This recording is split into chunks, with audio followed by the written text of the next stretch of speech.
बंगाल में ममता को तगड़ा झटका। हाईकोर्ट ने रद्द की 24,000 नौकरियां। शिक्षक भर्ती घोटाले के तगड़े सबूत मिले। हाईकोर्ट के फैसले से बौखलाई ममता।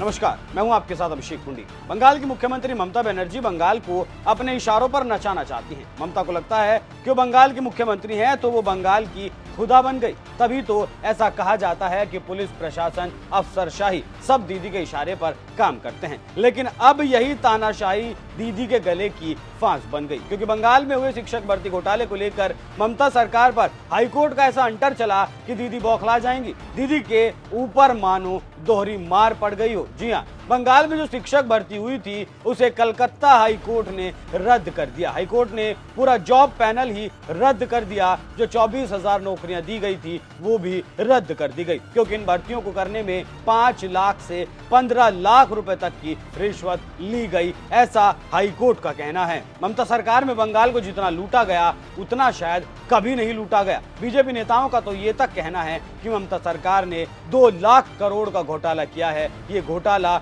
2G घोटाले से भी बहुत बड़ा घोटाला है। लेकिन आज आपको बताएंगे कि चुनाव से पहले ममता सरकार को कितना बड़ा झटका लगा, क्योंकि जब कोर्ट अपने फैसले में कह दे कि हाँ सरकार ने जनता को लूटा है तो फिर उसका क्या असर चुनावों पर पड़ेगा, वो किसी भी सरकार को डराने वाला हो सकता है। क्योंकि शिक्षक भर्ती घोटाले में पूर्व शिक्षा मंत्री पार्थ चटर्जी जेल में बंद हैं। शिक्षा विभाग के कई अधिकारी भी जेल जा चुके हैं। बंगाल में ममता बनर्जी की सरकार 2011 में बनी थी। लोगों को लगा था कि सीपीआई के रक्त रंजित शासन से उन्हें अब मुक्ति मिल जाएगी, लेकिन लोगों ने खुशहाल बंगाल का जो सपना संजोया था वो आज 13 साल बाद भी सपना ही है और हालात ज्यादा बिगड़ चुके हैं। सत्ता में आने के 3 साल बाद ही ममता सरकार के रंग दिखने शुरू हो गए थे, जब 2014 में एसएससी ने स्कूलों में भर्ती निकाली। 2016 में भर्ती की प्रक्रिया शुरू की गई। शिक्षा मंत्री थे पार्थ चटर्जी, और पार्थ चटर्जी बंगाल की सीएम ममता बनर्जी के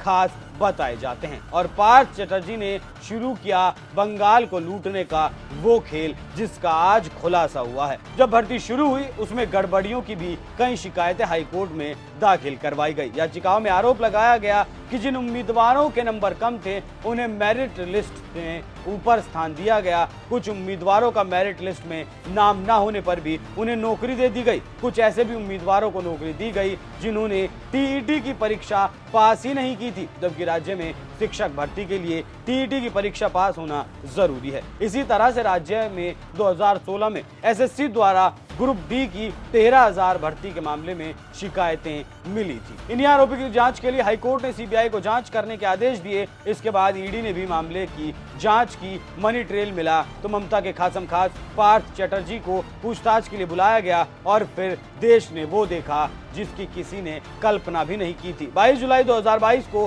पार्थ चटर्जी के कई ठिकानों समेत 14 जगह पर छापेमारी की गई। पार्थ चटर्जी के ठिकानों पर छापेमारी के दौरान ईडी को अर्पिता मुखर्जी के प्रॉपर्टी के दस्तावेज मिले। फिर अर्पिता मुखर्जी के एक फ्लैट पर छापा मारा गया तो करीब 21 करोड़ रुपए का कैश, 60 लाख की विदेशी करेंसी, 20 फोन और कई जमीनों के दस्तावेज भी मिले। इसके बाद अर्पिता और पार्थ को गिरफ्तार कर लिया गया।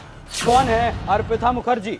अर्पिता मुखर्जी की अगर बात करें तो अर्पिता मुखर्जी एक मॉडल थी। बंगाल और ओडिशा की फिल्मों में काम किया करती थी। पार्थ चटर्जी की करीबी थी। अर्पिता मुखर्जी के बारे में कभी भी पार्थ चटर्जी कोई संतुष्ट करने वाला बयान नहीं दे पाए कि आखिर वो कौन है। इसलिए घर के जो नोटों के पहाड़ इनके घर से मिला था उसके साथ साथ तकरीबन 4.31 करोड़ का जो सोना भी मिला था, और इस सोने में ईंटें शामिल थी। 1-1 किलो की 3 ईंट शामिल थी और सोने के कंगन भी शामिल थे।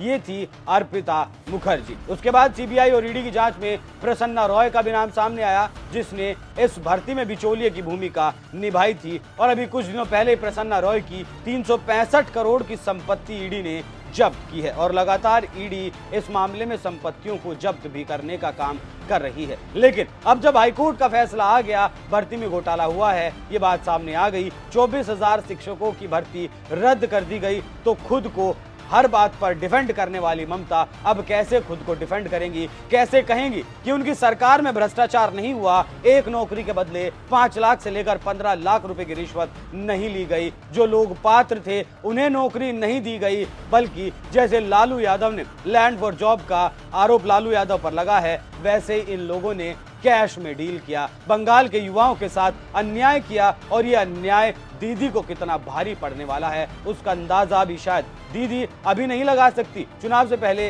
दीदी बुरी तरीके से घिर चुकी हैं भ्रष्टाचार में। अब देखना होगा जनता इस भ्रष्टाचार का, इस अत्याचार का क्या कुछ जवाब देती है और कैसे जवाब देती है। लेकिन आपको क्या लगता है, जिस तरीके से ममता सरकार में यह अन्याय छात्रों के साथ किया गया, उस पर आपकी क्या राय है? कमेंट कर हमें जरूर बताएं। नमस्कार।